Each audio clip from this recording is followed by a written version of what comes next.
Hello friends, welcome to my channel. आज मैं आपको ब्लाउज़ की मेजरमेंट कैसे लेनी है। जैसे जब भी हम ब्लाउज़ की कटिंग करते हैं तो हमारे गलती कहाँ पे हो जाती है, जब हम मेजरमेंट गलत लेते हैं या हमें ठीक से पता नहीं होता है कि कहाँ पे ये मेजरमेंट लेनी पड़ती है। इससे क्या हो जाता है, जब हम ब्लाउज़ की मेजरमेंट ठीक से नहीं लेते हैं तब हमारी ब्लाउज़ की कटिंग जो होती है वो भी गलत हो जाती है। इसीलिए आपको इसका ध्यान रखना है, आपकी मेजरमेंट जो है वो ठीक से लेनी चाहिए, उसके बाद ही आपको कटिंग करनी है। लेकिन क्या हो जाता है, किसी किसी को ये भी मालूम नहीं होता है कि वो बहुत गलत तरीके से ये मेजरमेंट जो है वो ले लेते हैं। तो ये ठीक से मालूम भी होनी चाहिए, जब हम ब्लाउज़ सिलते हैं, ब्लाउज़ सिलने के वक्त हमें मेजरमेंट जो है वो कैसे लेनी पड़ती है, कौन कौन सी मेजरमेंट लेनी पड़ती है। तो उसके हिसाब से आपको क्या करना पड़ता है, ये मेजरमेंट लेनी पड़ती है, तभी जाकर आपका ब्लाउज़ की कटिंग जो है वो ठीक से आएगी। कटिंग अच्छे से आएगी, कटिंग परफेक्ट करेंगे तभी आप सिलाई का काम जो है वो अच्छे से कर सकेंगे। क्योंकि ये कटिंग में आपका कम ज़्यादा हो जाएगा तो सिलाई में भी आपका कम ज़्यादा हो जाएगा, तो आपकी फिटिंग भी ख़राब आएगी।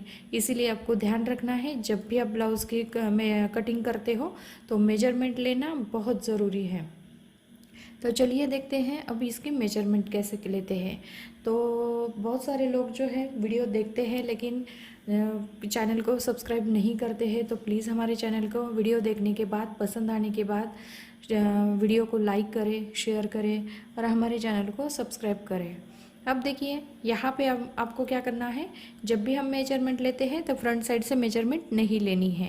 क्योंकि जब हम फ्रंट साइड से मेजरमेंट लेते हैं तो यहाँ पे हमारा क्या हो जाता है, ये कटोरी का टक्स पॉइंट जो आता है, यहाँ पे हमारा जो कटोरी का टक्स पॉइंट होता है, इससे क्या हो जाता है, जैसे हम खींचते हैं, खींचने के बाद जो है यहाँ पे हमारी ये कटोरी बढ़ जाती है।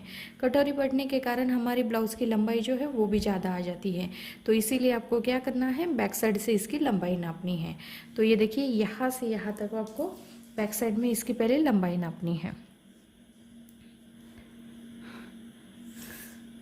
13.5 इंच हमारी तैयार लंबाई है।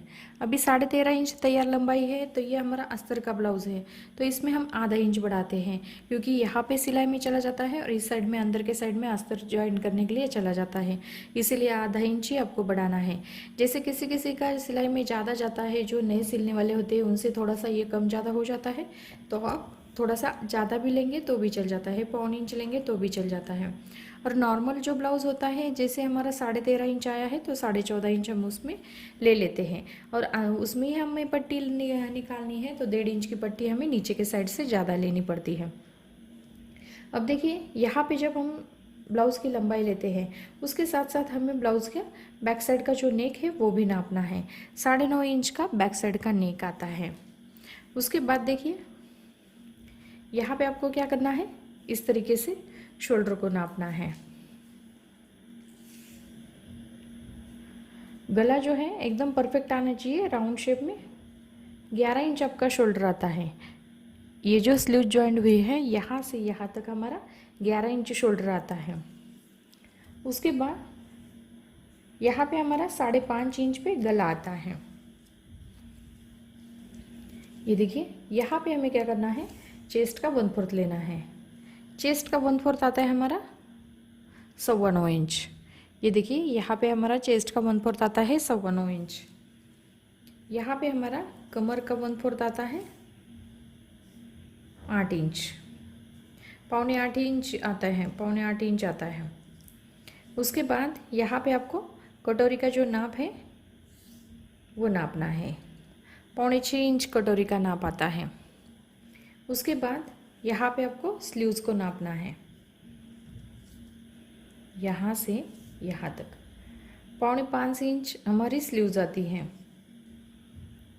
उसके बाद इसका बॉटम नापना है, ये आती है हमारी 6.25 इंच। अब देखिए यहाँ पे हमने क्या किया, बैक साइड में लंबाई नापी, लंबाई के साथ साथ हमें बैक साइड का नेक लिया। उसके बाद यहाँ पे हमने पहले तो शोल्डर नापा, उसके बाद ये गला नापा है। उसके बाद यहाँ पे हमने चेस्ट का 1/4 लिया, यहाँ पे हमने कमर का 1/4 लिया, यहाँ पे हमने कटोरी का नाप निकाला, और यहाँ पे हमने लंबाई जो है स्लीव्स की लंबाई और बॉटम लिया है। जब भी आप कटिंग करना चाहते हैं ब्लाउज़ की, इतनी लंबाई आपको लेनी है। इतनी लंबाई आप लेंगे तभी जाके आपका ब्लाउज जो है वो परफेक्ट आएगा। और आपको ब्लाउज़ की जो भी मेजरमेंट चाहिए होती है तो इतनी मेजरमेंट हमें लेनी ही पड़ती है। जब आप इतनी मेजरमेंट लेंगे और ठीक से जितना हमने नाप लिया है उतना ही आप लोगे और ठीक से रखोगे, और एक्स्ट्रा मार्जिन जैसे हम एक्स्ट्रा मार्जिन ले लेते हैं उतना आप रखोगे तो आपकी कटिंग में कोई प्रॉब्लम नहीं आएगा। तो मैंने बहुत ही सिंपल तरीके से मेजरमेंट कैसे लेनी है ये मैंने आपको बताया है। तो वीडियो पसंद आया होगा तो प्लीज़ लाइक करें, शेयर करें और हमारे चैनल को सब्सक्राइब करें।